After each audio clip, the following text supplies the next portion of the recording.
जय हिंद प्यारे बच्चों। देखिए प्यारे बच्चों, आज की इस वीडियो में हम लोग कक्षा 10वीं के प्रश्नावली 1.2 के प्रश्न संख्या पहला को जो है बनाना सीखेंगे। सबसे आसान तरीका बताऊंगा प्यारे बच्चों, सबसे आसान भाषा में समझाने वाला हूं। तो चलिए इस वीडियो को शुरू करते हैं। देखिए प्यारे बच्चों, पहला प्रश्न इसका क्या कह रहा है? कह रहा है सिद्ध कीजिए कि √5 एक अपरिमेय संख्या है। देखिए प्यारे बच्चों, अब आपको सिद्ध करना है कि √5 जो है यह जो है एक अपरिमेय संख्या है। तो चलिए स्टार्ट करते हैं। देखिए क्या करना है, सबसे पहले पर जो क्या करना है आपको, √5 अपरिमेय सिद्ध करना है ना, तो सबसे पहले इसके विपरीत आपको मानना है। क्या मानना है? तो मानिएगा, माना कि √5 एक अपरिमेय सिद्ध करना है। तो क्या मानना है? परिमेय संख्या है। क्लियर है? सबसे पहली बात समझ गए कि आपको इसके जो है विपरीत जो है आपको मानना है। तो √5 एक क्या मान लिए है? परिमेय संख्या। इसके बाद देखिए प्यारे बच्चों क्या करना है आपको।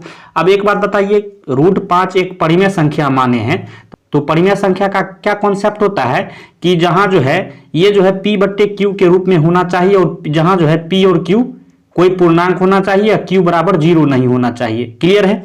तो यहां जो है इसलिए यहां मानेंगे √5 बराबर यह जो है P/Q के फॉर्म में रहना चाहिए, P/Q के रूप में रहना चाहिए, तभी तो परिमेय संख्या होगा ना। जहां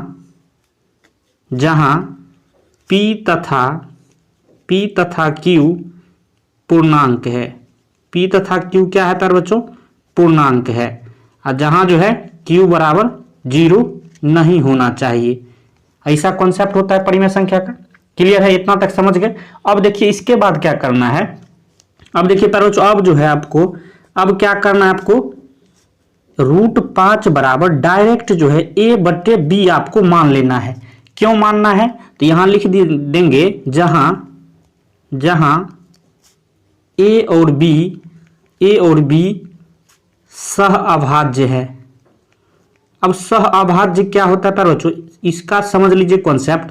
सहअभाज्य का जो है इंग्लिश में हम लोग बोलते हैं कोप्राइम या सहअभाज्य का अर्थ होता है कि उसमें जो है जहां A और B यहां जैसे सहअभाज्य माने हैं, तो A और B में जो है एक के अलावा कोई भी उभयनिष्ठ गुणनखंड नहीं होना चाहिए। यही कॉन्सेप्ट होता है सहअभाज्य का। क्लियर है? समझ में आ गया? तो अब आपको जो है √5 बराबर A/B मानना है डायरेक्ट, जहां A और B सहअभाज्य है। इसके बाद देखिए प्यारे बच्चों, आपको क्या करना है, जैसे जैसे मैं बता रहा हूं स्टेप, आपको सेम जो है उसी तरह से फॉलो करना है। अब देखिए यहां जो है बट्टा 1 करिएगा तो कोई फर्क पड़ेगा नहीं। अब क्या करिए, यहां से क्रॉस मल्टीप्लाई मतलब तिरछा गुना करिए। तो √5 में जो है B से गुना होगा तो क्या हो जाएगा, तो ये हो जाएगा √5B बराबर A को जो है 1 से गुना करिएगा तो A ना होगा, ये हो गया। अब यहां से देखिए, अब क्या करिए प्यारे बच्चों, इसके बाद जो अब आपको करना है दोनों तरफ जो है वर्ग करना है, स्क्वायर करना है। तो यहां लिख देंगे दोनों तरफ, क्या लिखेंगे, दोनों तरफ वर्ग करने पर। क्लियर है? अब देखिए दोनों तरफ जब वर्ग करिएगा, स्क्वायर करिएगा, तो ये √5B ये कंप्लीट का स्क्वायर होगा, बराबर जो है 1 का स्क्वायर होगा। क्लियर है? अब देखिए वर्ग किए हैं तो यहां से देखिए क्या करना होगा। अब देखिए √5 का स्क्वायर करिएगा तो क्या होगा, 5 होगा, अब B का स्क्वायर B हो जाएगा तो 5B² हो गया। अब फिर से यहाँ A² हो गया। अब इसके बाद देखिए क्या करिएगा आप। अब एक बात बताइए प्यारे बच्चों, यहां से जो है B² बराबर क्या हो जाएगा, 5 जो है B² के साथ यहाँ गुना में है, अब बराबर के दाईं साइड जब भेजेंगे तो ये गुना जो है भाग में बदल जाएगा, यानी कि बट्टे में आ जाएगा। तो A²/5 आ गया। B² बराबर क्या निकला है, A²/5।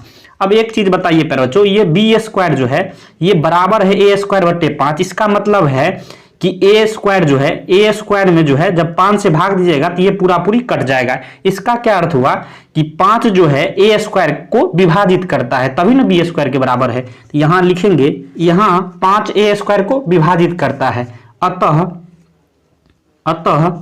अतः प्यारे बच्चों 5 जो है A को भी विभाजित करेगा।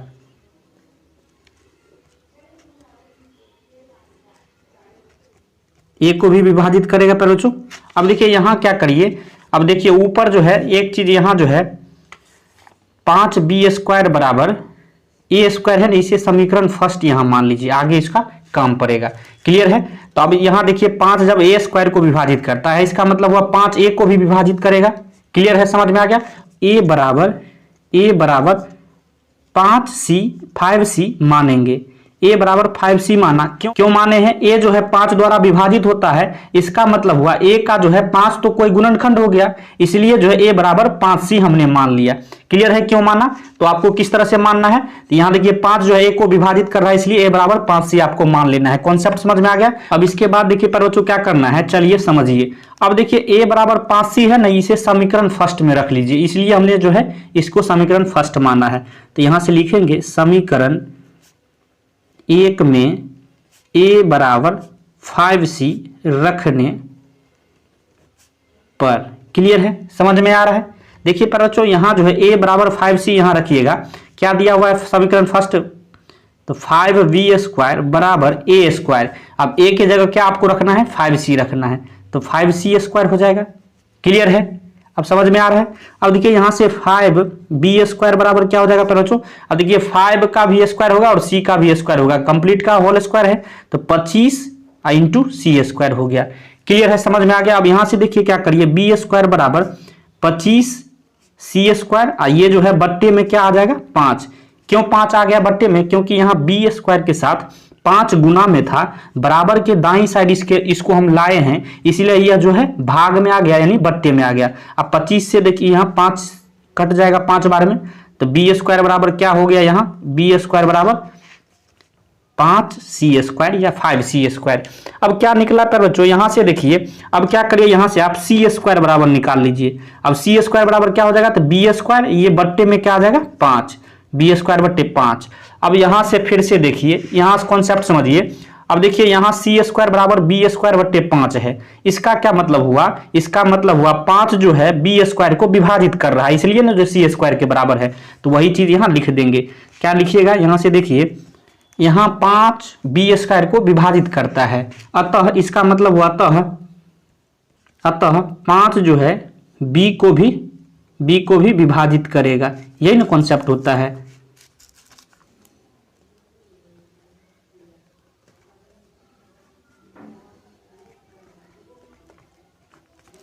अतः यहाँ 5 b² को विभाजित करता है, अतः 5 जो है b को भी विभाजित करेगा। समझ में आ गया? एक चीज समझिए पर बच्चों, 5 जो है a को भी विभाजित कर रहा है और नीचे हमने बनाया है, तो यहाँ देखिए 5 जो है b को भी विभाजित कर रहा है। इसका क्या मतलब हुआ, इसका मतलब हुआ कि 5 जो है a और b का उभयनिष्ठ गुणनखंड है, तो वही हम लिखेंगे यहाँ 5 जो है a तथा b दोनों को विभाजित करता है। इसका मतलब हुआ कि 5 जो है एक जो है उभयनिष्ठ गुणनखंड है। क्लियर है? इसके बाद देखिए, आप देखिए पर बच्चों, इससे क्या हो गया कि हम लोग का जो है विरोधाभास प्राप्त हुआ। क्यों विरोधाभास प्राप्त हुआ, क्योंकि हम a और b को ऊपर आप देखिएगा तो सह अभाज्य माने थे। सह अभाज्य कहने का मतलब हुआ a और b का केवल और केवल एक ही जो है गुणनखंड होगा, एक के अतिरिक्त कोई भी गुणनखंड नहीं होगा। लेकिन आगे जब हम सॉल्व किए तो यहाँ जो है a और b का जो है एक 5 भी उभयनिष्ठ गुणनखंड हो गया। इसका मतलब क्या हुआ, तो हम लोग का जो है विरोधाभास प्राप्त हो रहा है, तो यहाँ वही चीज लिखेंगे नीचे।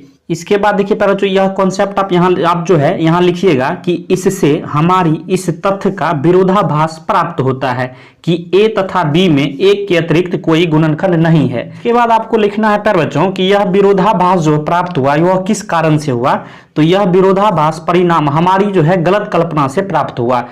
अतः √5 एक अपरिमेय संख्या है। क्लियर है बच्चों? तो यहाँ जो है ये पूरी सिद्ध हो गया।